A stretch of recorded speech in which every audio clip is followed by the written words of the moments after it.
Yes, peeps, and welcome back to the Cakes Podcast. So today's episode, we have Dublin man Pete Byrne, who I actually met out here in Bali. So the reason I got Pete in the podcast was because I was at a festival in Bali a couple of months ago, right? And I heard this Irish guy singing, and his voice was class, the vibes were good. I was like, oh, he's a cool guy. Like, what the hell? Didn't know there was many Irish people at this festival. So I went on his Instagram after, seeing he was a breathworker, a coach and all that there. I was like, right, he seems like a cool guy, do you know what I mean? The next day at the festival, there was a musical called Conscious the Musical, and it was all about this guy going on a spiritual journey around the world, and I just resonated with the play so much. Like, I literally was crying at the end of it. Like, it was so powerful. And I found out then that Pete had wrote and created this entire play, and I was like, right, that man knows his shit. Like, he knows so much about spirituality, so much about personal development, personal growth, and he's just very self-aware, and he's also aware of all the other people around him and stuff too. So I was like, right, we need to get this man on the podcast because he is filled with knowledge, filled with wisdom, and I just know we would have an amazing chat. So I was like, right, you know what? We'll get him on because I want to learn some stuff from him, and I know all you guys will learn some stuff from him too. We really dive deep into spirituality and how you can sort of grow into the best version of yourself, doing things like breathwork and plant medicines and things like that too. And just before we start, I want to ask you a question. Do you meditate? Because I'm sure you've heard before of how beneficial meditation is. I'm sure you hear me and many other people rave about how powerful it is and how much you can change your life. And I know you might have tried it. Like for me, for example, I started trying it on YouTube and things. And yes, you did get like benefits from it, but you're not meditating every single day. You're not in a routine. And I could never really get into it until I done this 21-day meditation course from the Breathwork by Sinead Haggerty. And when you do the Breathwork meditation course, every single day is different. So you go on a journey for 21 days and it gets you in a routine of meditating, but you go on a journey to find out who you are, to find out what you like, to get rid of some limiting beliefs, to release negative emotions, to understand why you think the way you think, and sort of visualize the future that you may want to have. Like, I absolutely love meditating so much. Like, the benefits of it are just incredible, and you always feel amazing after. And it also improves like sleep and calmness and happiness, which is why I'm buzzing to say that the sponsor of this podcast is the Breathwork meditation course by Sinead Haggerty, because it really aligns with me and the message that I'm trying to get across. And I want everyone to experience the benefits that they can feel from meditating and how it can really have a positive impact on your life. So the Breathwork have very kindly give you guys, my listeners, a 10% discount code if you put in the code KEGS10 whenever you're checking out on the website. You can get it for yourself, you can get it for a friend, or you can get it for a family member, because every single person on this planet can benefit from meditating. Also, guys, can you please do me a massive favor and hit the wee subscribe button before we start? It means a lot. Right, guys, let's get started with the episode. Hope you enjoy. We are here on the Cakes Podcast. We hope you enjoy the show. Yeah. Hello and welcome back to the Cakes Podcast. And today's guest, we have breathworker, coach, musician, Irishman, Pete Byrne. What's happening? How are you? I'm great. Great to be here. It's really fascinating to be here as a guest, because I started my own podcast a few months ago, and it's been really nice to be in your seat, you know, and to kind of hold all the cards and ask all the questions. Whereas now being here, I'm a bit like, oh, okay, what's going to go down here, you know? Is this your first podcast, like being as a guest? Oh my God, class. So go easy on me, all right? Yes. Break me in gently. It is. I think it's a bit more. I wouldn't say it's a bit more enjoyable. It's a bit easier if you're the guest, I think, in a way. But I'll let you know we'll after. See. You'll see. So Pete, tell us a bit about yourself. That's a pretty open-ended question. It is very open-ended question. Well, you gave me a good intro there. So breathworker, coach, musician, that kind of covers the three main bases. I'm from Dublin. Haven't lived there for about 9 years now. I was basically graduated college and became a professional musician, against the will of pretty much everyone else around me. Like, when are you going to get a real job? And I just kind of followed that wave and spent pretty much my 20s traveling and living around the world, between Paris and the Greek islands, Scandinavia, Thailand, Australia, and, you know, kind of living that life, you know, as a professional musician, which was great fun. And ended up basically moving to Bali 2.5 years ago, and really had been kind of cold here in the past, but really decided to get set up here properly. And it's been as you know, it's an amazing place here in Bali, and that's where I moved properly. Like, I'd been kind of mentoring and coaching people before in the music space, but I moved into fully like personal development coaching and mindset coaching, a lot around helping people find their purpose and their kind of what's their mission in the world and bringing that to life. And then also discovering connected breathwork and the impact, the powerful changes that have occurred in my life because of that modality. So decided to train up in that, and I've been facilitating and, you know, doing some teaching and running workshops and doing some one-on-one sessions as we had the pleasure of exploring earlier as well. 100%, yeah. So we basically just done a one-to-one breathwork class. If you follow me on Instagram, you'll know that I've been doing like lots and lots of breathwork recently, but it's all been like in group situations. And today was my very first one-to-one with Pete. So my brain's a bit foggy right now. I'm a bit like all over the place, but we got there. The first time I seen you was at Bali Bloom Festival. Yes. So I went to Bali Bloom Festival last week. It was last weekend. 2 weekends ago. Over last week. Week and a half ago, yeah.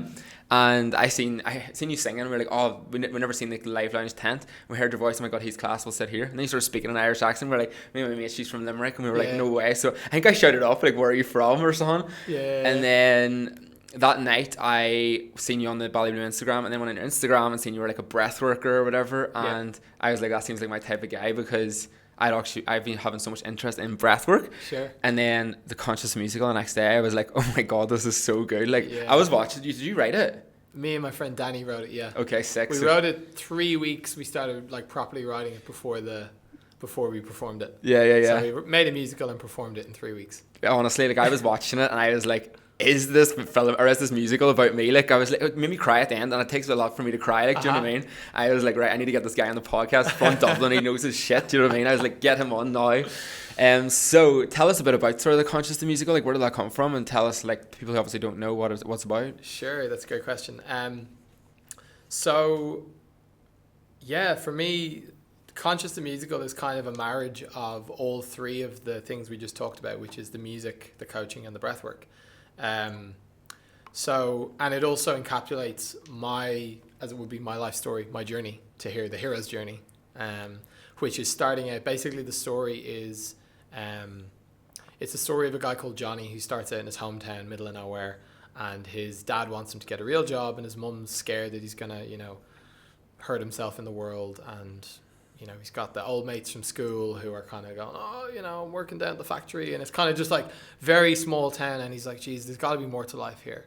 So he goes on a one-way trip to Thailand and ends up on the full moon party in Copenhagen, and ends up taking, as it would be, a red pill instead of the blue pill, and wakes up on the beach and realizes his consciousness has been awakened. Okay, cool. And that he can't go back to his old way of life. So he meets this character on the beach called Big, who's this kind of really quirky meditating guy, who basically tells him what's happened and that he needs to go on a journey to find himself. So he basically needs to go on a tour of the spiritual hotspots of the world to basically learn the lessons he needs to do to live a full embodied life and live in his purpose in the world. So he first goes to India and he meets the kind of the corrupt and a bit pervy, dodgy guru, who steals all his money. So then he goes to Tulum to start a conscious business, and he meets an influencer who's dating, who leaves him for a guy with more followers, and he meets a life coach as well, a narcissistic life coach it's all about him, and he doesn't care about his clients,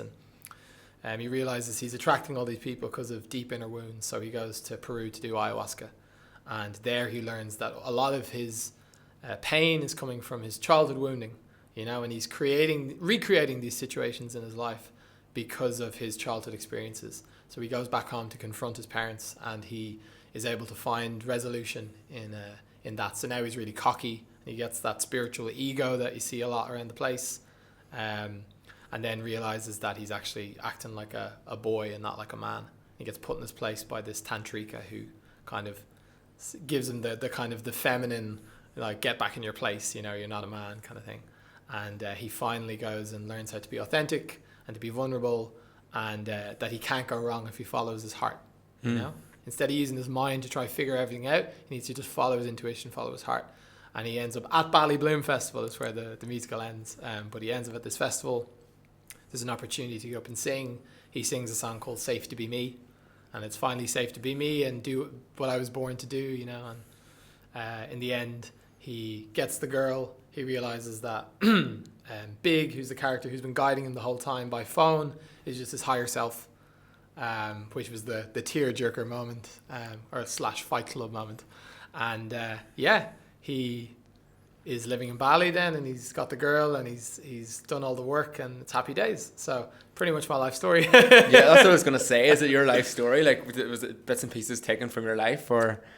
Yeah, well, the thing is, we've taken all the characters. So like the dodgy guru and the narcissistic life coach and influencer who only cares about followers, and the tantrika, and all of these archetypes and these kind of characters that one might meet if they go on a journey around the world to find themselves. You probably come across versions of these.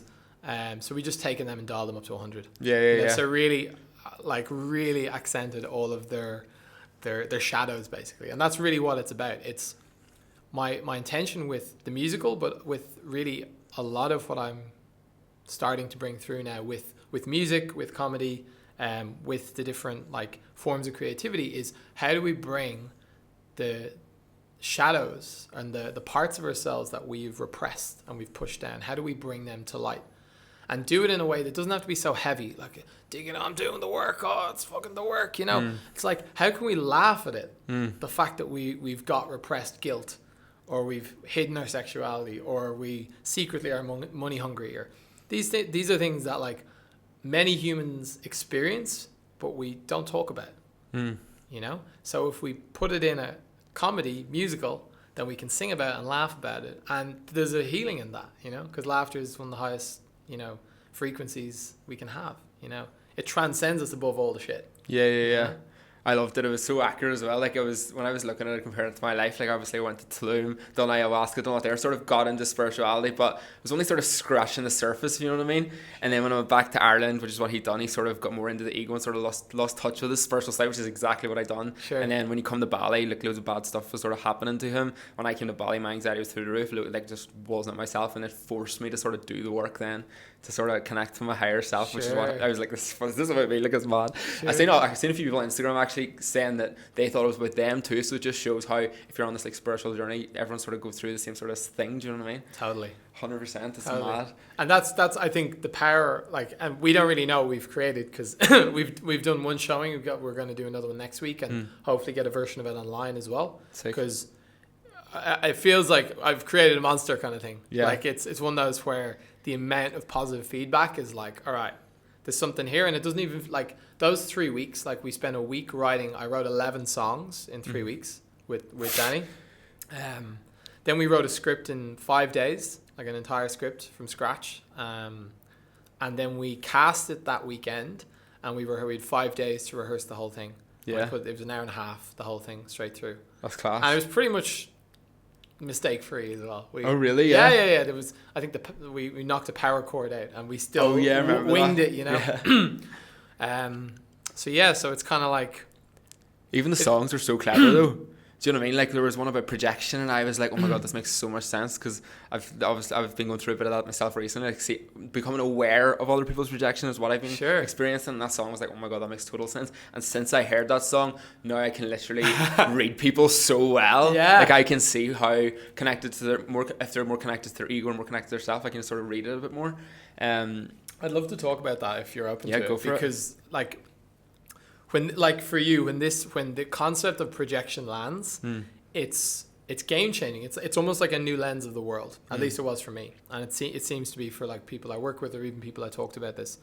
So, like, on the most basic level, what projection is when we are feeling something, or we have something hidden inside of ourselves, or maybe repressed in ourselves that we're not consciously aware of. Maybe I've got like violence or anger that isn't expressed in me, you know, that I've kind of pushed down and I'm holding down inside of me. I'm just going about my day and I'm doing things, but every now and again, maybe I feel it start to well up. It doesn't feel good. So I, you know, do things, I use external things to push it down and avoid it.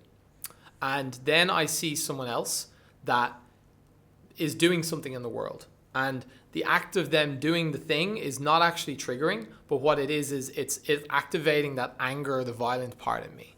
So now they are making me angry. You made me angry. You did that thing and now I'm angry, so you made me angry. It's like, no, they're just being themselves, and it's activating the anger that's already stored in you, you know?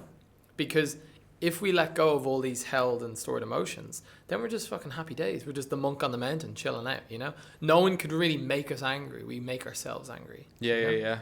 And so what projection is seeing someone else. Like, for instance, imagine, you know, we see someone on Instagram and they're doing something.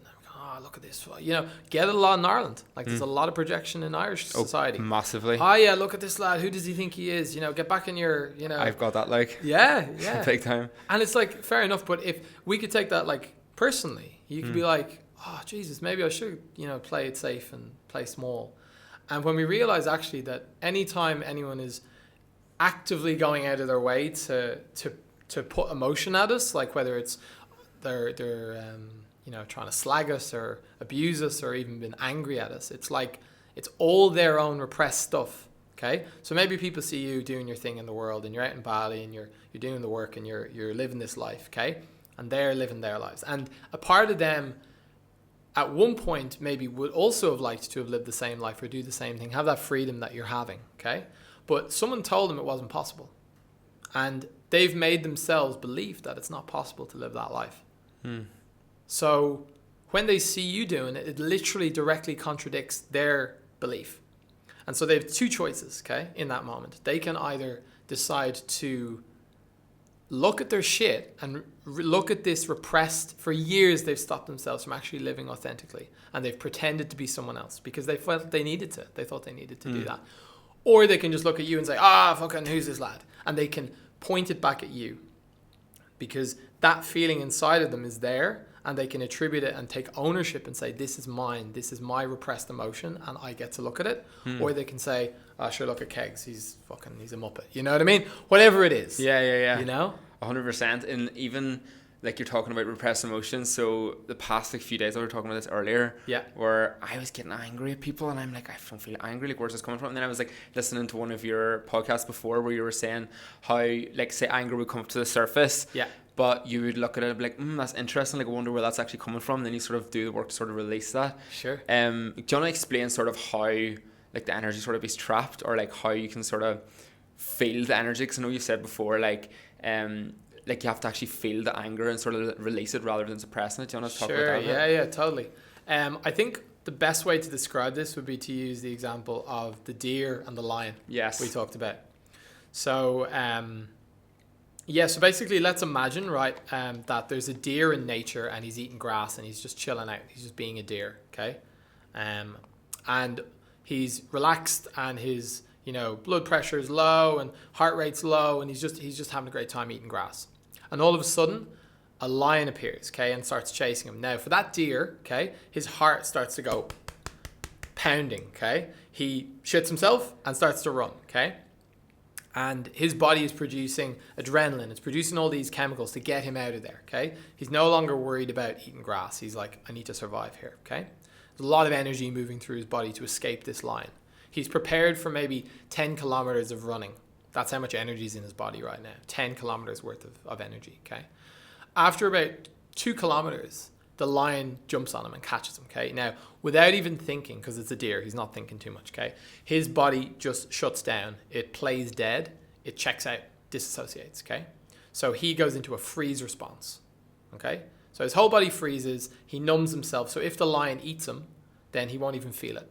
So it's like it's a nature's way of like helping animals, like not, make the death process a bit easier in the food chain, basically. And so the lion puts him down and, fires up the Barbie and calls the kids and is like, we're party time. We got dinner tonight, And after a few minutes, the deer all of a sudden jumps back, okay? And it wakes up and he's disoriented, but he just runs. Gets the hell out of there, okay? Because the lions look the other way. So he runs, gets to safety, okay? And maybe he's run another 5 kilometers, okay, to safety. And he's finally in a pasture. There's no lion. Danger's gone. So his body finally starts to come down from that experience. And he starts to naturally, because he's a deer, he's not thinking too much. He doesn't have like a neocortex like we do. He just basically starts to shake and process and let go of anything that has been trapped in his body when he froze, when the lion caught him and his body shut down. Because he still had all that energy in the tank. So he's not thinking about this. He's not worrying, Jesus, what are these other people going to think of me if I start letting all this energy out, all this shaking, all this shouting, whatever it is. He's just doing it, okay? And at a certain point then, the energy's been moved. He can go back to eating grass. He will still have a strong memory of that. He probably won't go back to that field anytime soon. But he's not walking around in a traumatized state. He's not walking around holding on to that energy, that extra kilometers of energy that was trapped. So, enter humans, okay? We're living our lives, we're doing our thing, okay? Something traumatic happens, something that pushes us out of our capacity, okay? We go into fight or flight mode. Most of us live here, so it's pretty comfortable, you know?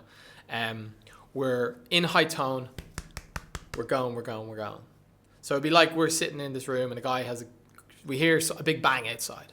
And we go from being sitting here relaxed, chilling out, to, oh crap, what's going on, okay?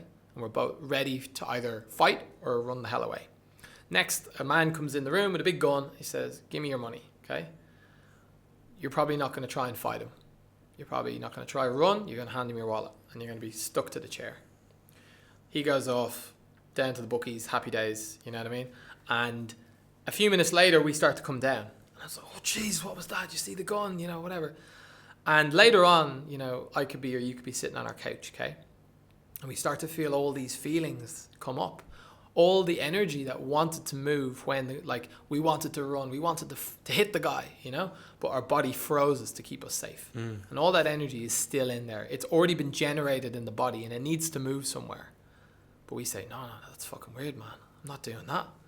Let me just drink a couple of beers and it'll go away. You know what I mean? Let me just sit in social media for a few hours and just avoid it, okay?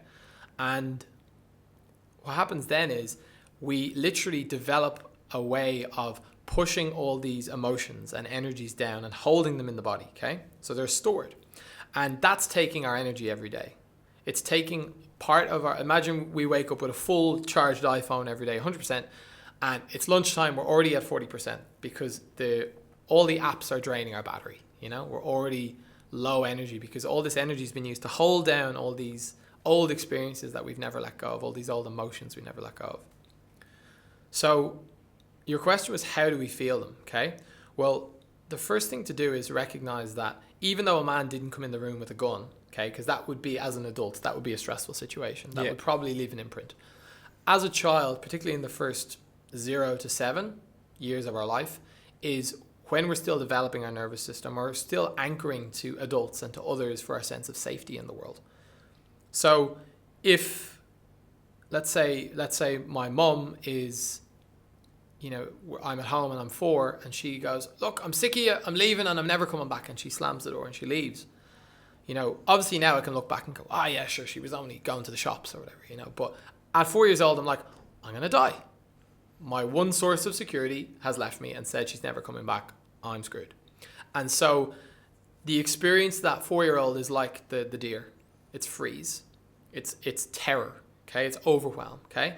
And if we've never actually properly gone back and processed and let go of that, which we'll get to in a sec, then we will continuously, every time my partner says I'm leaving, I am 4 years old again. I'm literally transported back to that old program. It's pulled up into my body, into my nervous system, and I'm acting like a 4-year-old who thinks he's going to die. And that is like the reality of not closing these loops, of not doing what the deer did and shaking it out and letting it go. So that's a lot. And now to the moment you've all been waiting for, how to be the deer. Well, the key is, first of all, to recognize that we're all animals.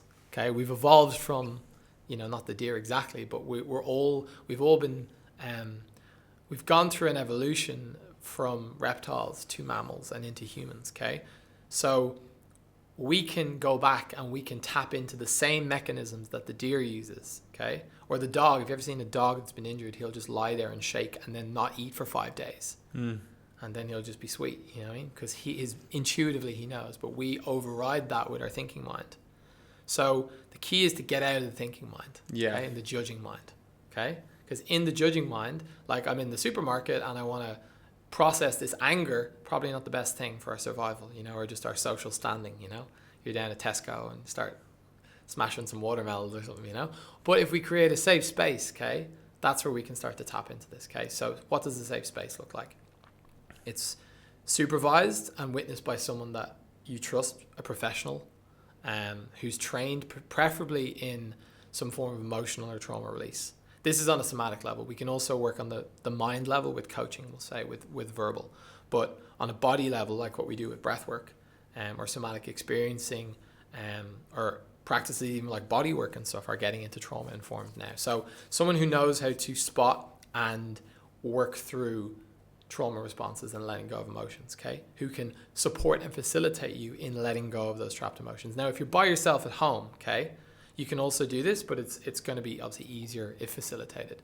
Now, if I'm sitting at home and I feel I'm watching something, or I feel an emotion come up, a memory of, oh, that time my ex-girlfriend did that, you know, and I get, you know, what I can do is, instead of suppressing that, okay, I can go into that. I can say, all right, I know that if I let this go and I fully process this anger, we'll say, then all the energy I'm using to hold it down will be liberated. And now I get back some of that battery every day. So with the case of anger, it's just sitting in it and then allowing, if there's energy that wants to move, it's like, okay, I'm going to get on my bed and there's some pillows and I'm just going to let it move. I'm going to just let my body move as it wants to and shake. And if it wants to scream, like have a pillow there and just let all that come out, okay? Because it's all in there. It's all energy that's already been generated by the body that just wants to come out. And as soon as we let it go, it's like liberating. It's like a better high than any drug you'll ever do. Oh, it really is. It's actually mad. Yeah. Like I didn't even know all of this like was a thing until I came to Bali and started experiencing it for myself. I'm like mind blown that it's like how powerful it is, especially with breathwork. That's like the thing that I found like the most beneficial to me personally. What sort of, have you always, like obviously you're from Ireland, same as me, have you always sort of been on a spiritual path to sort of, or is this something you've only learned in recent years, or to do with like releasing all the energy and stuff too? Yeah, great question. So I think there's always been a depth for me, like a desire to really talk on a deeper level, which was usually met by kind of like raised eyebrows and like, okay, maybe I'm a bit much for people sometimes. And I remember at 17, I think I was studying for my leaving cert. I remember starting to do some law of attraction stuff. I watched The Secret, and it's basically all about the law of attraction and how you can, leverage frequency and manifestation to bring whatever you're looking for into your life. Okay, so that was like, oh, this is cool, you know. And I was doing these meditations at night, like subconscious meditations, and I was trying some different healing modalities. Like just a friend of my mum's was doing some craniosacral therapy, which is like a really it's actually also a form of trauma release. I didn't realize at the time. I just did one session and I'd had a few bangs to my head when I was a kid, like split my head open a few times, and I came out of that session like a new man. Like it was like a weight had been sitting on my head for my entire life that was just gone. And I was like, oh my God, this is life. And that's also been my experience with a number of these breathwork experiences as well. It's like, it's almost like we don't know what we don't know till the veil is lifted. And then it's like, oh, wow. So to be honest, I was kind of always in that law of attraction, kind of interested in that. Joe Dispenza as well, because he was kind of doing a more sciencey approach to the woo-woo. And then in 2016, I'd been traveling and partying for a number of years and kind of really burning the candle at both ends. And I had a real bad burnout and like a health crash, where really my nervous system just went, nah, see you later, mate. And I had this moment of like basically going, I can either like give all of this up or find a way to find balance in it. So I was still traveling, playing gigs till 3 a.m, going around the world, being in the party environment in the Greek islands, you know, it's summer season, everyone's getting wasted, and I was drinking my watermelon juice and doing my morning meditation and swim and, you know, really like fasting and all this kind of thing. And it was extreme the other way. But in that process, I was deepening and finding more and more of these like kind of spiritual teachers and kind of mentors and stuff like on YouTube and online. And I did a Reiki training in Thailand.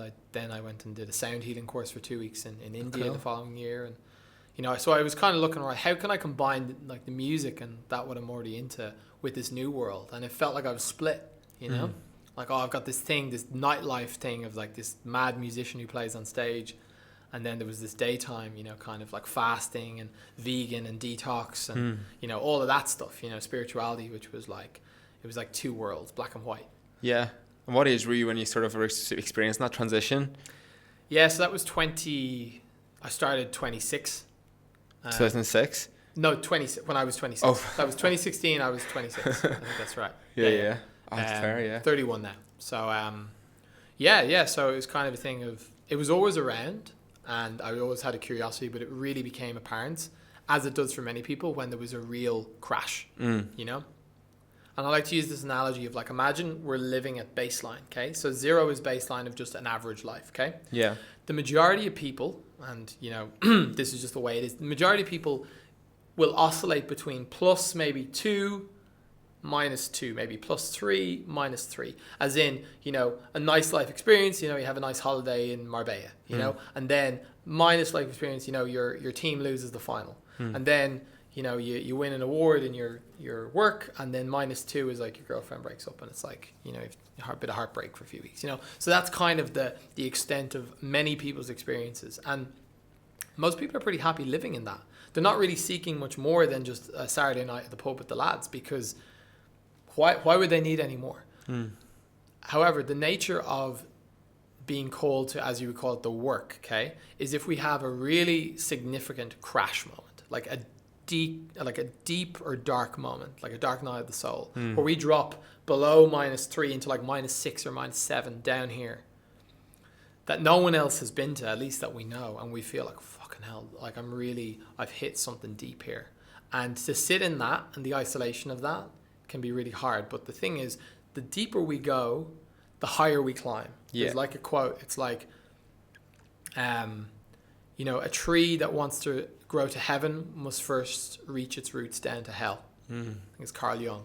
And that's like, we need to first experience the darkness to then propel up into the light. So I can't remember what the question was, but you were asking about how did I end up on this path. Oh yeah. So I think that health crash in 2016 was really the thing that made me like rein everything back that I was doing. Like I was living a great life. I was living in between the Greek islands and the Austrian slopes ski resort, and playing music and partying, and there's women and there's travel and there's money and there's people inviting me to go play in their bar in Australia and go to Thailand, and it's like fucking great. And that's great until it's not, you know? And then there's something more. 100%. And maybe you've had the experience of like doing all the things and living the life, and then it's like, oh, what else? Yeah, that's me, this journey right now. So obviously I've been traveling for like 4 years now, but I've been living and partying in like Ibiza, Miami, Mexico, all these here sort of party places. That's where I've been living the past 4 years. And then sort of in Mexico, I got a glimpse of the spiritual world. Like I worked with lots of plant medicines, like ayahuasca and things, like I said. But then obviously left Mexico and then sort of went back into the sort of partying a lot. Sure. But because I lost touch on my spiritual side, that's when I started, like last August was like a dark month for me, because I've just sort of lost touch with all the spiritual side. And then came to Bali, and I barely party. I maybe go out like once a month, if even. And like I went to that festival last weekend, didn't touch a sip of alcohol. Yeah. Like, do you know what I mean? Like I'm really, really, really at that transition phase, I think. And I can't really ever see myself come back. High on life, you know. High on life. I love it. So obviously now you're living, as I say, you're very authentic, 100%. But would you say you've done the work to get there? Or like, say obviously you grew up in Ireland, did you sort of try and fit in, or were you always just like, I'm just me or whatever? Sure, yeah, no, totally. It's funny because like one of the big shifts that's happened for me here, you know, it's great, like thank you for the feedback, like being authentic, that's great to hear. And one of the biggest shifts that's happened for me, I think, has been the transition away from being like a nice guy, like a people pleaser. Okay, yeah. And I'm going to describe the symptoms of this for a moment, and if you resonate with it, I've got some good resources for you. So the people pleaser or the nice guy is, I'm going to speak to the nice guys because it's more specific to me, my story. I do work a lot with women, primarily women in coaching, which a lot of whom tend to experience a degree of people pleasing. And the nice guy, the people pleaser, comes from this place of believing that we're not okay as we are. That if I be myself, then I will be punished and exiled. So that I need to adopt a strategy of being really nice to everyone all the time in order to have my needs met, my basic needs of, you know, food, love, shelter, survival. And of course we can look above that. We can say I want to be in the cool group. But it's all coming down to acceptance by the tribe, so we don't get left alone and die, basically, you know? So a big part, like one of the big breakthroughs for me was I went to an all boys school, Catholic school as well. And it was all good until secondary school. Like primary school was fine. One or two incidents that were challenging, but overall it was fine. And in secondary, I really found this thing where, I grew up really been instilled into me. I originally went to mostly girls' school for the first few years, where it was all nuns, and they were basically like, be nice, be gentle. And it was all, of course, it's all mostly girls, so you can't go beat the crap out of people, you know what I mean?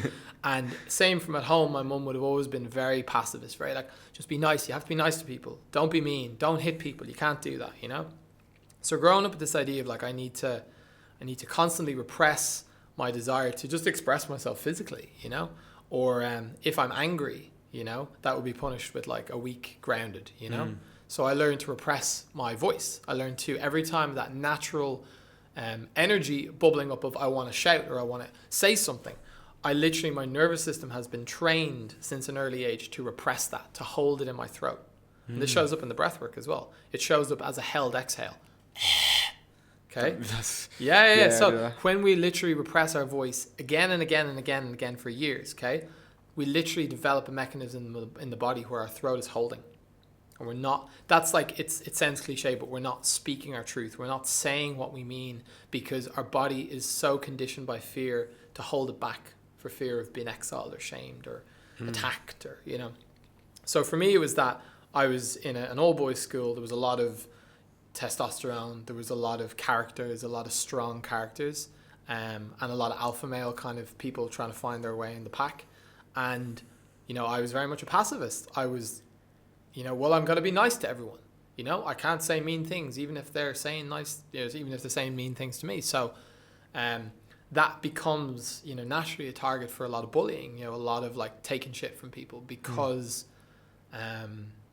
it's an easy, they know you're not going to hit back, So I really had a pretty dark 2 or 3 year period where like people were like, mate, just go fucking kill yourself, will you? Like fuck really hell. To that kind of level. More just, I think, to see how far they could push me. Because I was just so, like, just taking it like a champ almost, but just repressing it. Every time someone would say, like,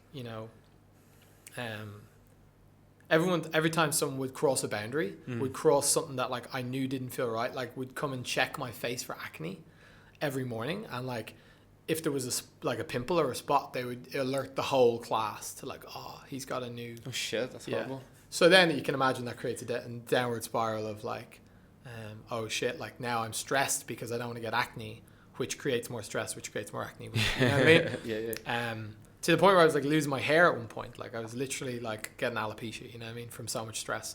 And so to basically go, to the repatterning of that is realizing that no one else is going to stand up for me, that I need to actually be the one, even though, some people might say, you can't say that to people. You can't do that. There's certain situations when it's really important to just stand up for yourself. Oh, big time. Against all. And that was the breakthrough for me. And it was unlearning all of the natural habitual responses of suppressing my voice and suppressing what I really wanted to say for fear of being left alone or judged or exiled or abandoned. So that's been the big one.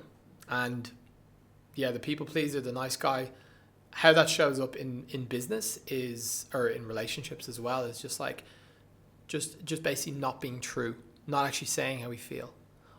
Oh, you were 20 minutes late to our session. Oh, don't worry about it. That's fine. When inside I'm fucking bubbling. There's a volcano of anger inside of me. And he's disrespecting me and there's all the stories going on. I'm using so much energy to just hold this down and go, yeah, it's great. Yeah, isn't it? It's so great. And then that person goes, well, this guy's a fucking pushover. I don't have much respect for him. Yeah. Because they can see that we're not actually saying what's true. So the key is to go back and have that volcano, that emotional well, start to work through that, like tap into these emotions, let them come through, whether it's tears, whether it's anger, grief, sadness, let it happen. Because then when we're in that situation, we can respond with an appropriate response. So you slag my mum, I can say, okay, option A is this, option B is this. It's not default to be a nice guy. Say I can shout at him, I can punch him, I can stand, I can walk away, and I can choose. And I have the power. That's freedom, 100%. Freedom from being a people pleaser. Yeah, I think people pleasing is definitely maybe a thing that's very common in Ireland as well. Yeah. 100%. Yeah. And do you think that there is sort of like a big shift in maybe people that obviously people are becoming more aware of themselves? Can you see that yourself? Honestly, like I was back in Europe for 4 months there during the summer, which was my first trip out of Bali. Like I was here all through COVID pretty much. So while everyone else was kind of knuckling down and kind of maybe been a bit more like inward and kind of maybe in the fear of like living in, you know, as it would be Europe, as I'm sure you experienced as well, it was fucking happy days out here, you know what I mean? Like we had our community and there was some restrictions, but it was pretty much like, it was basically like Bali's this amazing place with all these epic waterfalls, hotels, beaches, and they were pretty much empty. So we could enjoy all of that while still exploring all of these pieces. So I felt I was expanding a lot while other people were kind of just in holding, you know? Which, yeah, there was definitely a risk in staying because there was a lot of people left for fear of like getting their, like broken into their apartment, and, you know, there was a lot of fear in the beginning. So like we had to whoever stayed had to kind of stick it out a bit, you know, and ride that wave. But my experience of being back in Europe was that I think a lot of people were very happy to just be done with a lot of the bullshit, you know what I mean? And back 100%. To a degree of normality. I was in Greece, I was in Ukraine, I was actually in Ireland for a bit, and it was more just like, yeah, people just kind of getting on with things. So that would be my only experience. I can't really, I other than that, I'm living in Bali, so pretty much anyone here is, to a degree, there's a degree of self-awareness, at least in my circles. So maybe you'd be better at telling me like your experience of people. Are they more self-aware? Yeah, I feel like definitely being in Bali, like the conversations you have with people are all sort of on this like personal growth journey, more self-awareness, and like the conversations that I have with my mates and stuff in the cafes is just like so substantial and so deep and stuff, and you learn so much from each other as well. But I think that it's definitely, maybe in Ireland, it's definitely one by one people are starting to become more self-aware, and people are definitely seeing other people living sort of authentically, and they're like, how do they do that? Like, what can I do to do that? And there's definitely people becoming more curious as well. Totally. I heard you mention on your podcast something about a new world, like a new Earth. I think one of your guests mentioned it. Do you want to talk about your views on that, or what? Wow, that's pretty big. Well, you know, okay, well, here's the thing, right? You know, we had an interesting period the last 2.5 years, you know, and in the in the bird's eye view of zooming out of what we've all been kind of just operating and living in, okay, for the last, you know, for at least our lifetimes and many probably decades before, hundreds of years even, is there's a way of doing business which we could call the system. You know, it's how things are in the world. And so in this place where we all get to zoom out and we all realize that all the problems and all the shit in the world is within all of us as well, you know? Which, okay, I'll just let that land. Like, everything that I hate about the world, I also hate about myself. So if I can heal that in me, it no longer is my experience in the world. And if enough people do that, then we get to actually just rise above all of that, okay? So that new world, even though, like, that's very out there, it was, I can't remember, I think I know which guest it was, but the long story short is that it's this way of reimagining how we do life, you know, how we are in the world with each other. Like, are we living from generations of repressed and handed down traumas? You know, my great granddad was never fulfilled and never felt enough, so he passed it on to his son, my granddad, who passed it on to my dad, who passed it on to me. And we're just like, if I was to become a dad, you know, without doing this stuff and without looking at this, I would probably pass on the exact same things, and it would just continue. And then that, you know, unfulfilled, unhappy son or daughter who was, you know, pushed into a life that they weren't really choosing or getting to authentically express themselves in, would then feel unfulfilled, and that would play into the greater collective is just it's a world, a society of everyone in that same place. So bit by bit, as we start to change within ourselves, we get to heal up the line. I did some breathwork with my mum and dad. You know, they've been very much on this journey with me, you know, in terms of like, I send them the links, and as long as they're open to it, it's great, you know, because, you know, part of this thing is that when we start to learn these things, we want to tell everyone, you know, geez, if everyone knew this, how great would the world be? But it's not our job. Our job is to do our work and to show up And like you're doing, you're putting out this podcast, and it's like people who are listening to this are curious, probably. You're curious back home.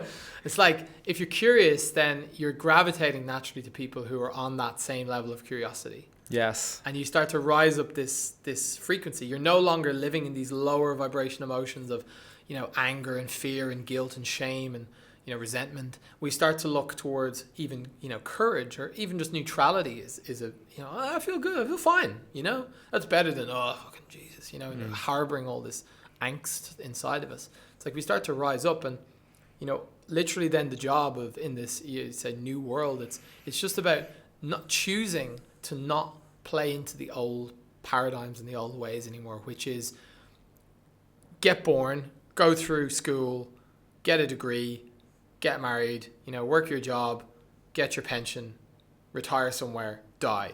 Nah, not for me.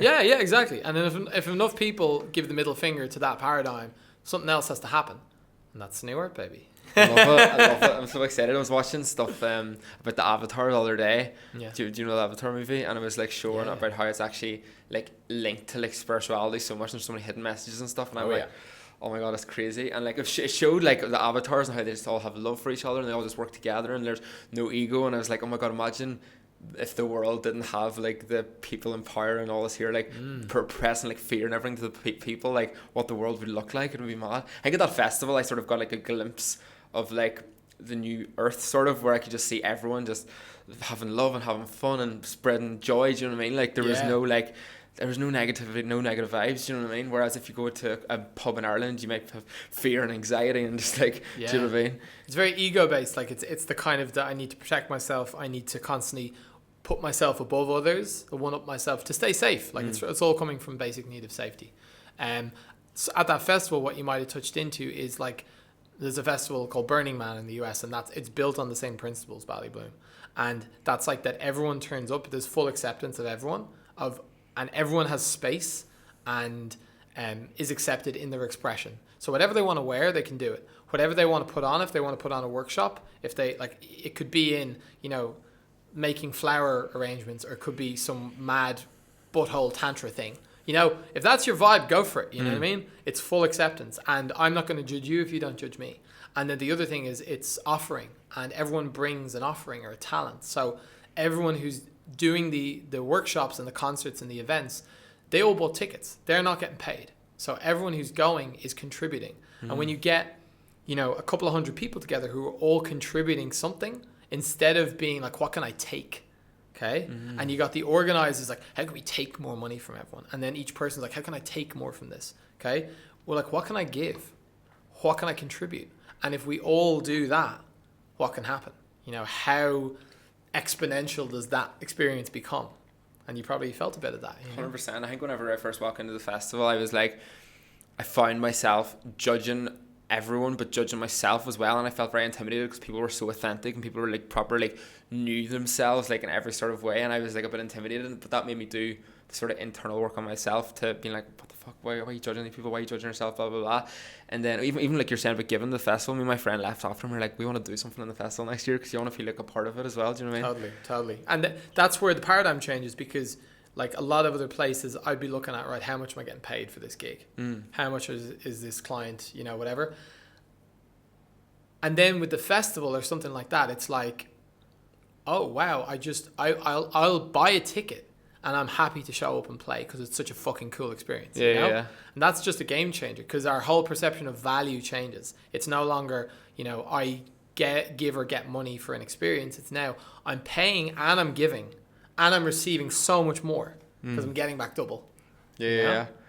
I love it. And the nature is as well that the consciousness of the kind of person that experience attracts is not someone who's living in fear. What can I take? Oh, I'm not doing that because they want me to buy a ticket and give a workshop. No, I'll just go and make a load of money over here. And it's like, you missed the point, mate. I was actually wondering that, because I was like, everyone at this festival done something at the festival. Like, they all get free tickets. Like, where did the money for the festival come from? I didn't realise that everyone paid for tickets too. That's class. Yeah. Well, there could be a few discount codes there, but you know what I mean? It's like, for the most part, it's like it's a contributing environment. And you were mentioning again that thing of like seeing other people and I think it bringing up stuff in you, and I'd actually love to, like, we talked about projection. I'd love to do the projection song. If that's, Yes, do it. Get it out. Because I feel that that'd be a nice, like, rounding off to that as a topic.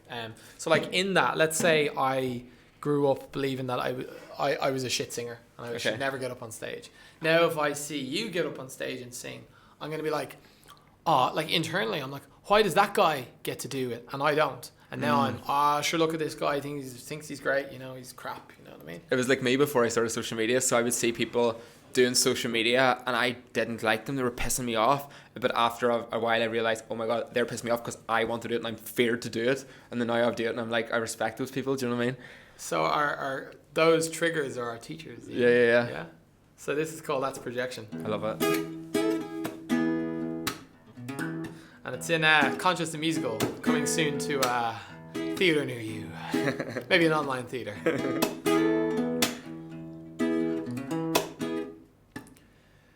When you're going out in the world, doing what you're born to do,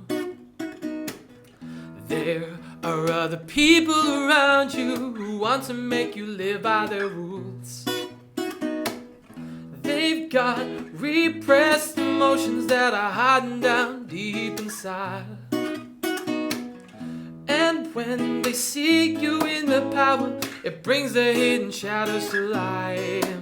Because if someone's judging you, that's projection. If someone's being rude, well, that's projection too. So don't take it to heart, cause it's only a reflection of the unhealed parts inside of them that they see in you. You ready? If someone's criticizing, that's projection. It's just their inner hurt that they don't want to feel. But it's really not your fault, so you can just reflect to them the parts that are inside themselves that they still need to heal. Oh. I love it. I love it. It's like a spiritual nursery rhyme. Self-help nursery rhyme. It is. You've quite a few of them as well. I was looking on your Instagram.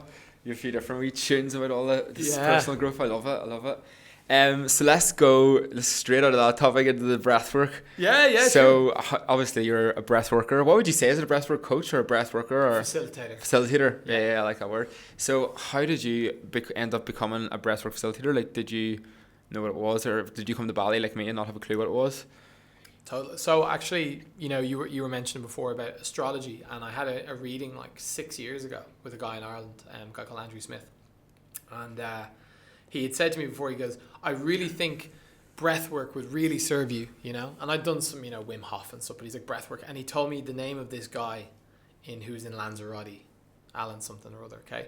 And so it had always kind of, I had the recording and I listened to it back a number of times since, and it had always kind of been in my field, but I'd never actively seeked it out. And so it was April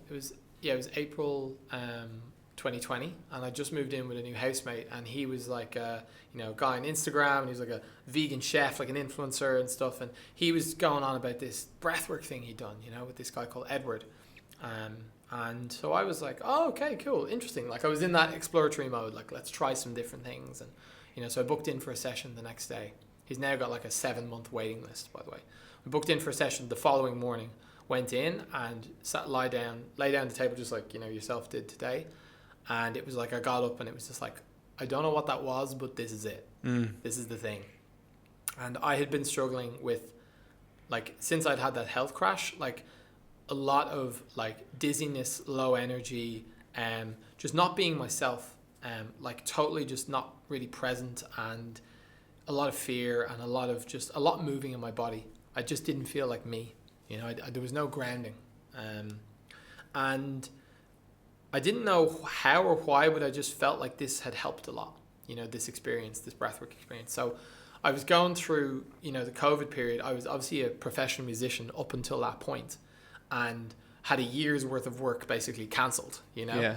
And so I was living off, you know, not very much, but I was allocating like a quarter of that monthly whatever income or monthly allowance for breath work. You know what I mean? That's how important it was. I was like, all right, rent, food, expenses, breath work. You know, that's how it was. And it was just, I could see the shifts happening and feel them in me. Couldn't explain them. And so I did a group session once a week for a year.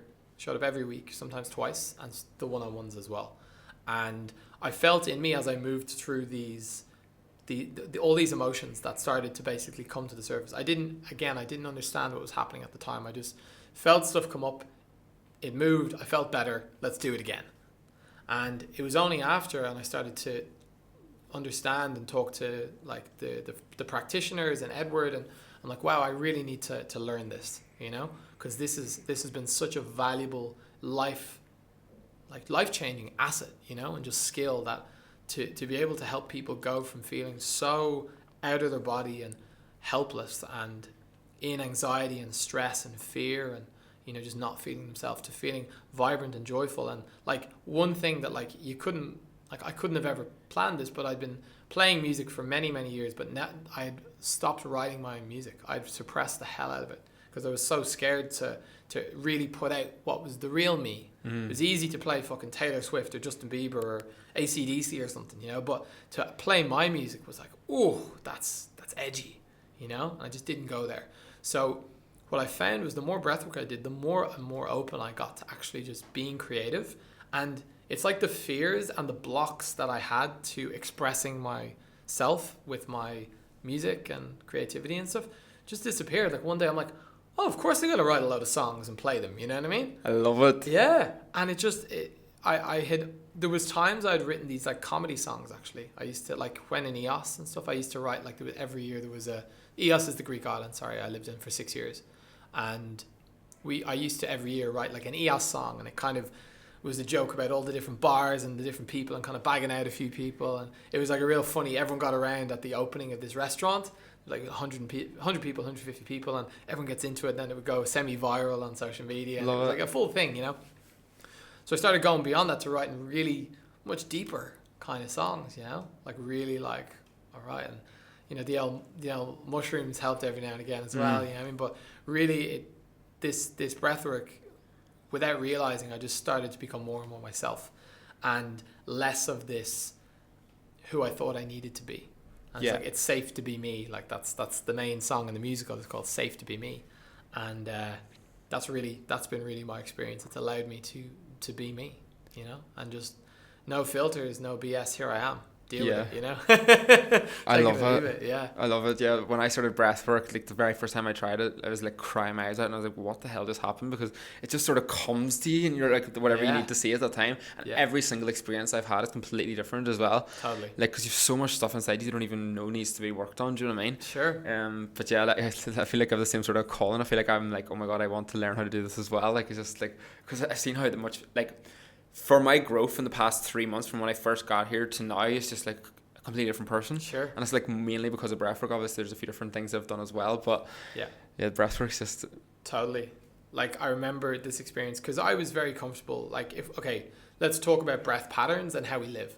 So I was very comfortable living a very intense life. I was traveling the world as a musician, playing like really high energy party. Like I was basically playing in a nightclub in Greece, and people would go from being in like a techno or a hip hop club bar into our bar at 2:30 in the morning, and I would need to match the energy of a full DJ with a guitar, you know what I mean? There was a guy playing percussion, and so that was the energy I was operating at, like 5 nights a week for 6 years, and so I was really, my nervous system was very comfortable being up here, but didn't really know how to come down.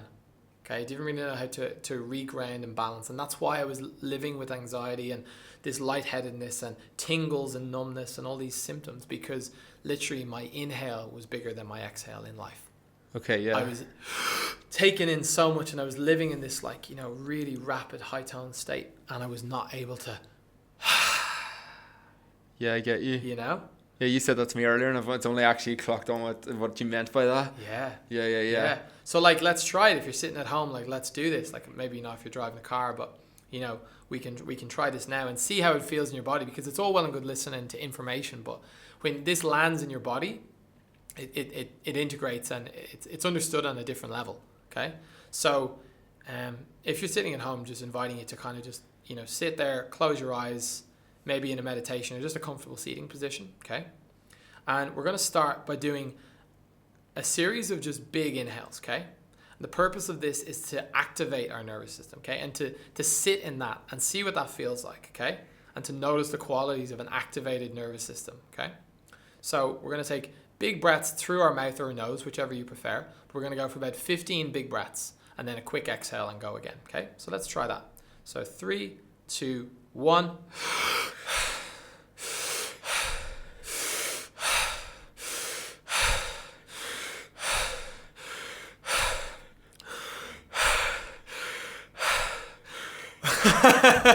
Let's stop there because I'm already feeling pretty high, okay? Don't know about you, but and let's just pause for a second, feel the sensations. Maybe it's tingling, maybe there's a lightheadedness, maybe you feel just energy moving through your body.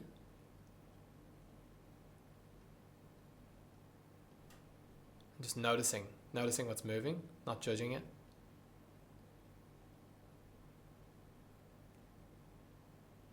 So that's the experience of our inhale being bigger than our exhale.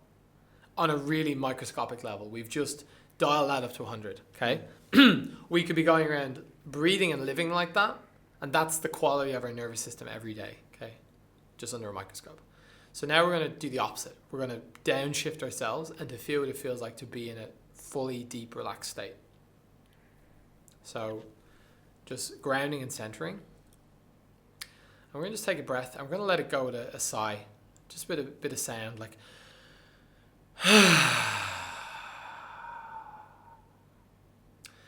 and we're going to do that a few times. And when you reach the bottom of the exhale, okay, just imagine that air is still leaving. So even though your lungs are empty, air is still leaving, okay? So we're going to take another small inhale and let it go. So air is leaving, air is leaving. Even when all the air is gone, keep imagining air leaving. You're feeling your head kind of maybe come forward, your shoulders are relaxing, coming inwards. And just sitting at the bottom. Take another small inhale and let it go.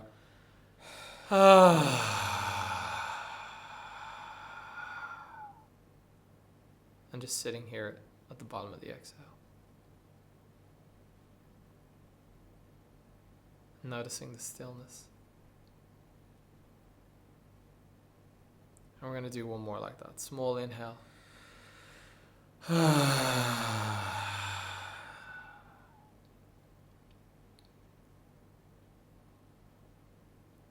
just fully observe this state. And we're just waiting until the breath naturally wants to come back by itself. We don't need to think about it. When we're ready, it will just naturally come back. And that is our parasympathetic nervous system. That's our exhale bigger than our inhale. Mm. And knowing that both of those states are available to us at any time, every day. Mm. That if we feel like we're low on energy and we want to activate, we can do a couple of big inhales and we're inviting in life. We're inviting in energy and we're getting everything kicked up and moving. And at any point, we can do a few long, slow, relaxed exhales, maybe with a sigh or some kind of sound. And it's going to signal what's called our vagus nerve, which controls all of our heart rate and all of our other main functions, to just go, right, mate, let's calm down, put the brakes on, chill out. So that's a nice little tool for the guys back home. I love it. And obviously, did you learn all that with Breathwork Bali? Yeah. So we did a 400-hour, it's a 3-month intensive training. Okay, cool. And the first month is like basically our own inner practice and inner work and doing a lot of breath on ourselves, because in order to show up to support someone else, then we need to first clear a lot of this stuff ourselves. Yeah. So in the same way that we get triggered and project onto others with stuff in ourselves, let's say I feel uncomfortable with anger. Then someone shows up at my table with anger, okay? I'm going to avoid the crap out of that. I'm not going to be able to serve that person because I haven't looked at it in myself. So it becomes a really nice mirror. It's the same with coaching as well, but on an even more pronounced degree with breathwork. That anytime someone shows up with a new emotion or a new pattern, it's an opportunity for me to look inside myself. What have I not let go of yet? Okay. And then in me getting to process and let go of that with breathwork, now I can show up more complete and more fully for all things. I can have compassion for people that I would have previously pissed me off. So before, I used to really find people who were kind of like needy or helpless really, really annoying. They would have just really got to me. And I recognize now that's because I didn't actually allow myself to be needy and helpless. I needed to be the one to step up, like the oldest kid, and to earn money from like when I was kind of young, and so I needed to get my shit together. So anyone else who's in that floundering, helpless state is triggering to me, or used to be triggering. Now I can be like, I now have experienced that state of helplessness through breath, and tapped into that. So now I can hold space and have compassion for someone else in that, in breath and in life. Okay, cool. Yeah. So for month 1 is doing that, a lot of that inner clearing and working ourselves. Month 2 is starting to really facilitate the other people in the group. So it's a 12-person training. It's all hands-on from day 1. Okay. There's online trainings and they have some benefits, but really in learning how to, like, put it this way, if you were doing a training to be a massage therapist, or an osteopath. Imagine you went to an osteopath who's going to crack your neck. And he said, I've never actually done this on anyone. I've just learned online. Basically, that's what we're playing with here. Yeah. Playing with someone's nervous system. Okay. So the online training can help to learn some of the information, but in terms of practicing, it's limited in that regard, in terms of how much ability we truly have, not in our ego, but in actuality, to hold space and support someone else in an emotional process. Yeah. So month 2 is hands-on with other people in the container, where the other people we're training with, we're all working on each other and supporting each other outside at home as well, or so we're practicing how to hold space for someone one-on-one in our house, basically, or in a clinic setting.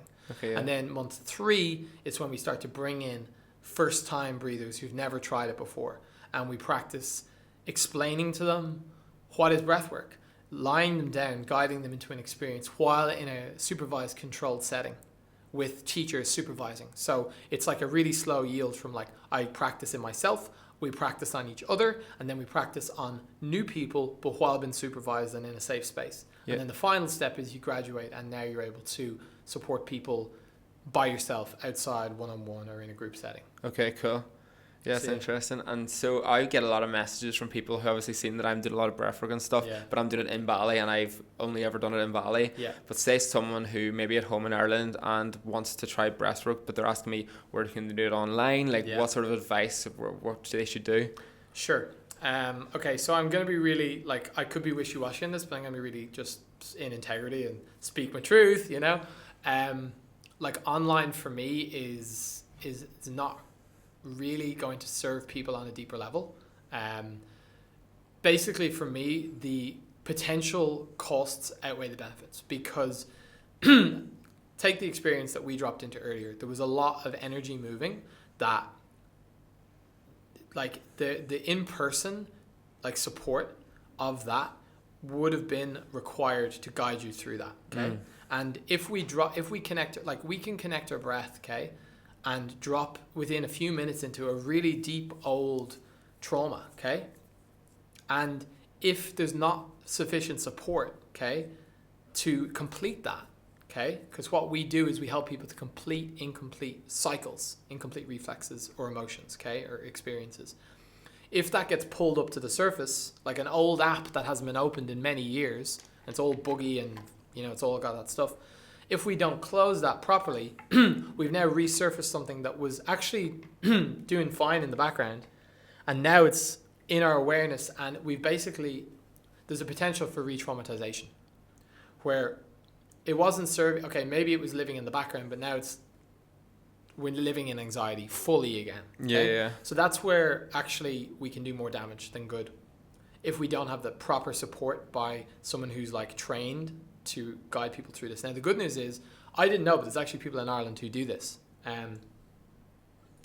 My dad was driving up to the north of Ireland to work with a guy he's trained in a modality called transformational breath, which is different. It's not as clinical, or as, from my experience, there's a woman who is in our in our community who trained with them, and she says that it's good. It's not as extensive as what we have here in Bali, but it's still pretty good. So there's a guy, if you search transformational breath, there's a guy in the north of Ireland, because my dad used to drive up and do retreats and do sessions. Oh, cool. And he did like a 6-day retreat and came out like just transformed. Love it. Loved it. And there's another, so my teacher Edward trained with a group called Breathwave in Canada, and there's a Breathwave Ireland. So guys who've trained in Canada and brought it back to Ireland. Okay, as well. yeah. So that's, I think I actually have them on Instagram. I can't remember his name though. Yeah. Yeah. Again, I haven't personally worked with these, so I can't say like thumbs up fully, like. Yeah. But in terms of a qualified, there are two sources that I know of that would be better serving, I think, than an online. Yeah. Support. 100%. Even in my own experiences, like the stuff that's been happening to me, like my hands spasming and stuff, like if I had been doing that for the first time, say, and it was online, I'd be like, what the hell is going on? I would have been panicked a wee bit, I'd say. Stories of people like having headphones in and then literally almost blacking out and falling off the chair, losing the headphones, and then they're just like, what happens then? You know? Whereas, first of all, like if I'm in the room with someone, I see they're lying down, I see exactly what's happening, what's moving, and the whole nature of looking into breathwork is that we're exploring the subconscious and the unconscious. So we're looking into areas of ourselves that we don't know are there. Okay? So that's why with touch, I can guide someone to breathe into a new area. I can like support and hold someone. Like in this age of AI and technology and Instagram and Zoom, you know, there's nothing more powerful than being supported by touch by a real life human. Like before the robots fully take over, like let's still hold on to that one, you know what I mean? So there can be benefit, as I said, in having a mind-based breath practice. So something like a box breath, you know, can create change over time. Stuff like Wim Hof can be cool as well, you know, pranayamas and stuff. But for the really deep, it's kind of a different thing. Yeah, it's completely different. People box breath work in the same thing. Sitting there and going is different to dropping into an hour where you're basically in an altered state and you're guided into repatterning the way you breathe 25,000 times a day. Oh yeah. Different ball game. Big thanks. Yeah, because I do Wim Hof as soon as I wake up, but it's a nice way, just a way to start the day, do you know what I mean? Yeah. Makes you feel a bit energized and stuff, but like the actual like breathwork ceremonies and things are just two completely different things. Yeah, totally. Like massively. So I'm going to talk a bit about my experience on breathwork and then our experience today. Yeah, so go on, yeah. we had a one-to-one breathwork earlier, and my experience with breathwork is I obviously never really knew what it was. I heard people talking about it and things, and then I sort of went into it accidentally, sort of. It wasn't really intentional to go into it. My friend was just going to it, so I was like, yeah, I'll join that, no problem, because I wanted to try new things. And then just like random like memories of like different things that were traumatic in my life just started coming up, and I started like healing parts of me. I started forgiving myself, forgiving other people. Limiting beliefs started coming up, and I started rewiring my mindset and like loads and loads of different things. And the way I look at it is, I think you mentioned something about like a window and like the specs in the window. My perception on what I was doing was that, say my like true authentic self was over here. I think I spoke about this in the last podcast, but my true authentic self was over here, and I'm sort of like striving to become that like person, like to get me to my higher self or whatever, but I have like all of these chains holding me back, say like limiting beliefs, traumas, negative emotions trapped inside us. But when you become aware of it and release these sort of like whatever it is, that a chain be taken off, and then that's you one step closer to becoming your like best version of yourself. So obviously I've been doing loads and loads of the work recently, but then I've released a lot of the chains 100%. Like I feel like a completely different person than what I was, and it's stuff that you don't even know needs to be worked on. Do you know what I mean? Like it's stuff that comes up and you're like, wow, that's interesting. Like, well, I didn't even know that was in there. But one of my recent breathworks, it was a different experience where none of that sort of negative stuff came up, and this time it was like I was connecting to my higher self, and it was like a glimpse of how it would feel to fully be your higher self, and it was like an unbelievable feeling. And then that made me think, fuck, maybe I've done like loads of work. Like I was just like, have I more work to do? Yeah. And like that's the thing with spirituality as well. So whenever I took ayahuasca, it scratched the surface, but afterwards I was like, fucking hell, I've just sorted all my trauma, all my issues are gone. And then it was a big shock whenever I actually started doing work. I was like, I have so much to do. And we all do. But then obviously I got the glimpse of my highest self, and I was like, fuck, I must be doing loads and loads. But then today's breath work was, I think it's the past few days actually. So with the full moon and things, I think it's shined a light on dark areas of myself that I've been definitely like hiding and avoiding away. And then I felt like I knew that was going to come up today. I just had a feeling because it's coming up the past like 2 days. Because yesterday I was feeling anger, and I was like, I never feel anger. Like, what's going on? I was like, but before I would have been like, I'm having a shit day. Like, I'm fucking angry. Like, I'm pissed off. Like, I'm just having a bad day. Yeah. But yesterday, because I think actually from listening to you, it was more like, that's interesting. Like, I wonder where this anger is coming from. Like, it must be a suppressed emotion.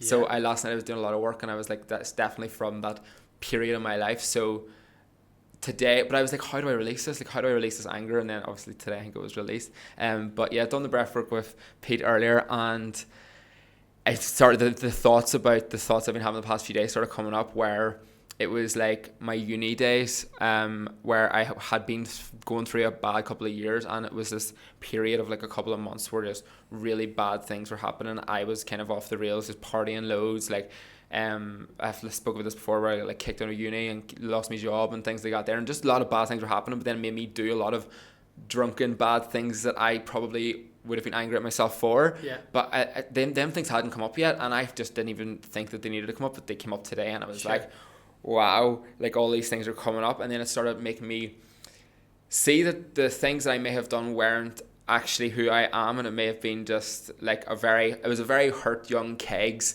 with a lot of unhealed problems, and it made me sort of have a lot of compassion for myself and forgive myself and like forgive other people. And then I was lying at the end and my hands were all like thing, and once I sort of forgive myself, I was lying there and I thought it was over, but my hands were still like shaking and froze. My legs were like vibrating, and they're all vibrating. And then just this, did you see the release? What I was just like, just exploded out of me. Like the energy of like the anger and the anxiety from that time, I think just sort of exploded out of me. It was powerful. Yeah, it was. And what's curious about that, like to look at that from through this lens of like we talked about the emotions and pushing the emotions down. Like if you've got, like you said, a lot of stuff built up, then in that case the alcohol and the partying and stuff is just a way of coping with it. And like I believe that like we're always choosing the best thing that we have available to us. Like maybe if you had breathwork, then you might have done it, or you might have fuck it, go back in the party, but we're doing the best we can with what we have. You know?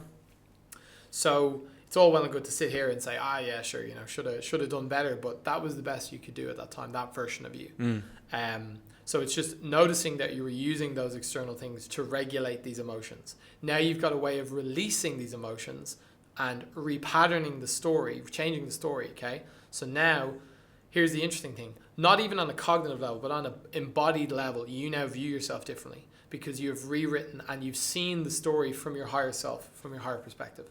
So you now look back on the version of you that had those experiences and the negative stuff and the dark times, and you don't judge them as much, okay? Which means you don't judge your future self as much either. And you've now, you talk about changing your mindset. This now opens up because we're no longer taking, I was this bad person, I must be a bad person. It's like, wow, actually, I'm actually all right, you know? Like I'm actually okay. And then that feeds into our future, and now we're living differently. We've let go of these chains that are holding us back, you know. And I'd even add to that analogy, instead of trying to run towards our higher self, imagine it's just here and we just get to float up to it. It's not even a process of doing, it's just we just become it. We rise to that without maybe like a bottle in water, you know.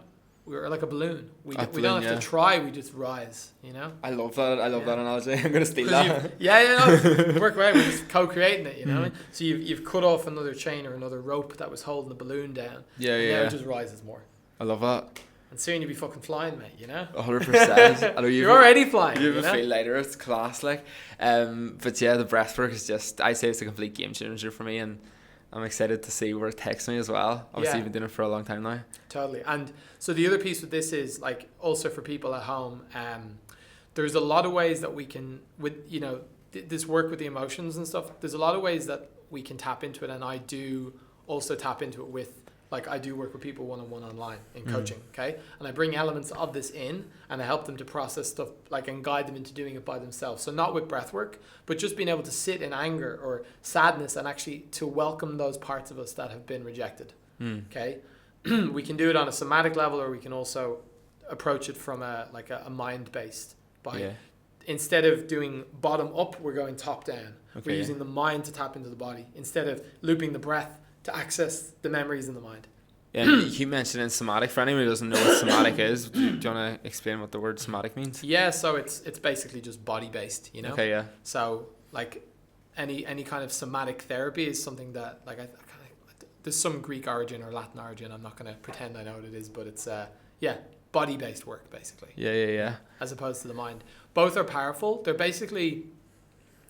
two different doors into the same house. You know, there's many doors. Ayahuasca is another door. Yeah. You know, or plant medicine. It's like you can do it the coaching route. You could do it the breathwork route. You could do the plant medicine route. You can do the hypnotherapy route. Yeah. There's many different ways we can access. But the essence of it all, if I was to sum it up, is how can I return? How can I let go of these chains or these layers of me that are preventing me from expressing myself fully and authentically in the world? 100%. I feel like I say most people they can do the work to sort of release these. I say most people have stuff trapped inside them. Do you know what I mean? You mentioned plant medicine, so I would say with me, breathwork and plant medicine probably work at the same sort of level of the benefits that I've got from both of them. Have you worked with plant medicine much before? Yeah, sure, yeah. And the difference I'd say for the folks back home, is that, well, first of all, plant medicine's a bit harder to, access in most normal countries. And there's a natural taboo around it. And there's, I think, good reason for that, because there's a reason why alcohol and tobacco and, caffeine are like sexy and celebrated, and why because they keep us on the treadmill, in the rabbit wheel, the hamster wheel, and why these other substances that actually open our mind and our consciousness to how things really are very much suppressed. So plant medicine is great if you know what you're doing and you've got proper, like you can explore it slowly.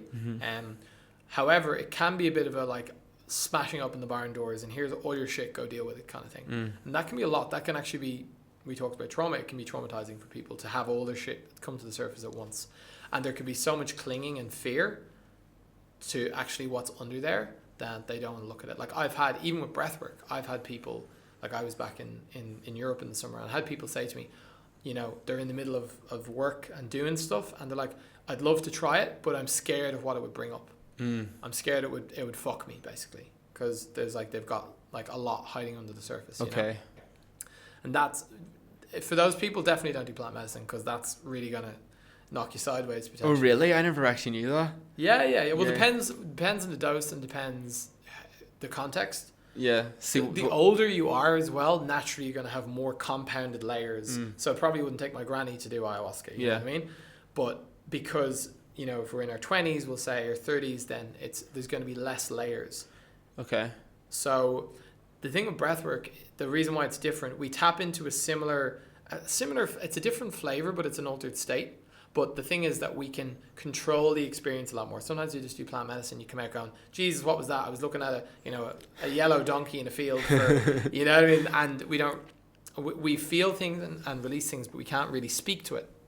Whereas with breathwork, I can look at someone's breathing pattern over a period of 5 or 10 weeks and show them, literally tell them and point out to them where, like, how their diaphragm is working different, okay? And see what's coming up in the journeys and then how that reflects in their life. And we can track it and we can, like, clinically represent that. We can show that with a change in heart rate variability. We can show that in, resting heart rate. We can change in, CO2 max. These actual things that we can measure with science, okay? Because it's hard to say I found my higher self in science, okay? But this is the way, the breath work, the reason why it stood out for me so much is the same like what Joe Dispenza does with the mind. It's a way of taking what these boys in India and stuff have been doing for hundreds, thousands of years and bringing it down to earth so that the lay person goes, sure, breathwork, I'll give that a go, and has a consciousness opening experience. Yeah. That's also not going to blow the barn door off and give it a bad name, where one in 10 or 20 or 50 people have a negative experience, or they have a bad trip where they bring up stuff that they're not ready to look at and they blame it on the plant medicine. They project it onto the plant medicine. Okay, yeah. But it's really just their shit, you know what I mean? So it brings everything up in a slower way, a more manageable way, so that they can actually integrate it. And integration is the key. It's not just doing all the things, give me 20 million doses of ayahuasca. It's let's touch into this with 1 foot in the unknown, 1 foot in safety. Okay. And go back to base. Yeah. Integrate it. come back a week later. Do that. It's not about having the one trip that changes your life. It's about consistently showing up for yourself, even with a home practice, with meditation. It's all about consistency, 100%, massively. Every time you let go of sadness, of anger, of grief, it's a micro notch that when you look back, that it makes up the macro picture of your journey. Yeah. I love that. Yeah. I thought with plant medicine, it just shows you what you are ready to see. But obviously, some people must have had crazy man experiences. I was saying this the other day in my story as well, how it's mental, how like alcohol and all that there is completely legal, and like where everyone glamorizes it. Then like plant medicines, which are literally could potentially be life changing, are like so like frowned upon by the like, I don't know, society or whatever. Obviously people are becoming a bit more aware of it. But one thing I would do say is, with plant medicines, I would say definitely do it in like a proper, safe, controlled environment, and don't abuse it. Like, not in your friend Dave's basement. No, definitely not. 100%. 100%. Like, my first experience with it was when I was sort of partying a lot when I was in uni, and I done it as like a partying thing, and I was like a really, really traumatic experience. Yeah. But then obviously now I do it in controlled environments. Like it's Maybe I can close this out with a song that ties us all up. Yes, let's do it. So this is a song I actually wrote I used to do some microdosing, and what that was doing was basically just taking off the filters, okay? So we've got this thing called the default mode network, which is like when we wake up in the morning, we press play, and that's who we are. And it's who we are in life. It's how people know us. It's how we operate, how we think, how we feel. And in a breathwork journey, or with plant medicine, or any of these other consciousness altering modalities, we're basically kind of melting the clay a bit, okay? So we're a bit more malleable. We can change how things are working. So when it sets again, then it's in a new shape and a new form, okay? So if we try to change who we are using our mind, it's going to be very difficult. But if we can loosen everything up and we can create some space and take off and disable the default mode network, it's called. It's like turning off the master switch for a minute. We can kind of rewire some things, and we can change how things are laid out so that when we turn everything back on tomorrow, it's going to be wired differently, and we're going to see the world differently. Okay, so I was experimenting with some of that, and this was a song that came out, and it was my experience of actually with breathwork. Yeah, how did you? Can I touch on the microdosing? I'm intrigued to hear how did you find that? Yeah, so that was just an experience of. It's kind of like the opposite of taking the edge off. Okay. It's like the taking the edge off if you want to open up instead of shut down. People might go take a few shots to take the edge off, but it's because they don't want to feel what they're feeling. Mushrooms, if you have a microdose, it's going to give you more of what you're feeling. Okay, but just enough, just a little bit. So I was considering maybe looking into it a bit. Yeah, it's like the reason why most of Silicon Valley does it for a reason. It's just. It's not like you're taking something and it's the thing that's giving you this idea or this experience. It's just opening up to what we already are that we're shutting down without realizing. So yeah, give it a go. Maybe that can be your next episode. You can talk about your you can do it on mushrooms. Right. So this is a song called Why Do We? And it came from this idea, this realization I had from doing this breathwork training, and this idea of like, we hold so much emotion and we're using so much energy every day to hold down this emotion, okay? And when we realize that, like you said, instead of seeing the anger and go, oh Jesus, why am I angry? I don't want to feel this. If we're curious about our emotion and we can observe it and we can then feel it and complete it and let it go, like the deer did with the lion, okay? Now we get to actually gain that energy back, and we get to just rise up. Like we said, we cut off another chain or another rope and we rise up to our higher self. Okay, and if more people did that, as we said, creates that new earth. It raises the frequency of all of us. Then it's like we just don't have to play in the old way anymore.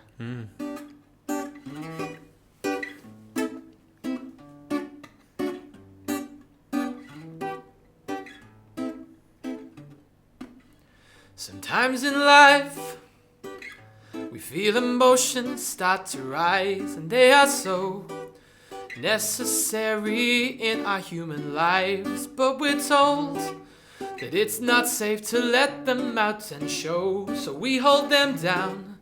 We never let our feelings come on out.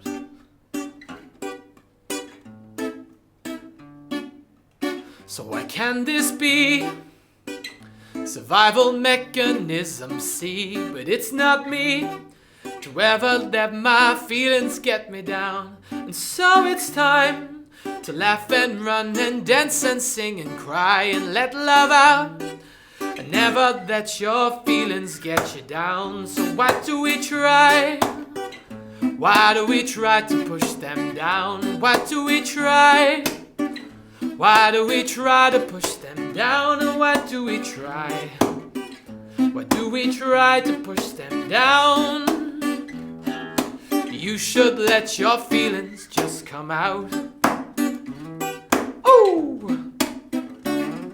Well, the birds they sing, they don't care about nothing. And dogs they play in their special kind of way. And bees they roam to their little flower homes. But still we're so wrapped up in our feelings, they got us down. So down, yeah. Well, it's time that we take a little break away from all the things that make us mad. Now take a little look inside instead of where the problem lies, and get off your TV screens and on your mobile phone, and everything that you dream of will start to come, and then your life will fill with love and warmth again. So why do we try? Why do we try to push them down? Why do we try? Why do we try to push them down? Why do we try? Why do we try to push them down? You should let your feelings just come out. You should let your feelings just come out, yeah. So why do we, yeah. I said now you should let those feelings just come out. I love it. That was sick. You're so good at writing down songs. I love it. Thank you very much. I love how you take like sort of the coaching and breathwork and all that sort of aspects into your music. It's so cool. Thank you. I had this vision like actually on a microdose a year ago or a year and a half ago, and it was how do I combine music and coaching? And it was like Tony Robbins with a guitar. I love it. Yeah. I don't think I've ever seen anyone do that before. Yeah. So here we go. So Yeah. I've got tons of like, well, a number of those reels on Instagram with those Yeah. kind of songs, some funny little ones. Do you use TikTok? I have some on TikTok. Not really though. I haven't really got into it. Get I know on it's TikTok. I know it's like a bit of a thing. You got to really commit to it. Yeah, you have to. It's like it's consistency. Like TikTok don't favor people who aren't consistent on it. Yeah. But them songs would do well on TikTok, even if it's just like a wee glimpse of it. Do you know what I mean? Yeah. It's because the reach you can get on TikTok's crazy. Sure. But yeah, that was amazing. Thank you so dropping much. truth bomb songs on people. Yeah. 12-year-olds who just want to watch Chinese people dancing. Yeah. TikTok's changing. Okay. Changed a lot. It's changed a lot. All right, I'm opening my mind. I'm opening my consciousness to TikTok. Do it, get involved. But yeah, man, that is a very, very amazing chat. I definitely took a lot from that. I'm sure everyone listening as well took a lot of knowledge. For anyone who doesn't follow you or know you, tell us where you can find you and your podcast and any information you want to give. Sure, yeah. So on Instagram is probably the first port of call. At It's Pete Byrne, Byrne, for the non-Irish people. Yeah, I suppose I've got. What's the different channels I can put through? So you can also visit. I've got like my coaching website, PeteByrneCoaching.com, and I obviously work with people one-on-one online. I work in person with people here in Bali if you happen to be lucky enough to be here in Bali. So, and even if not, there's tons of, like I said, those reels with a lot of these concepts. I love doing kind of different songs. Conscious the Musical will be coming, so there'll be an evolution of that over the next months, and there'll be an opportunity to maybe watch that online as well for those who enjoyed the description of that at the start.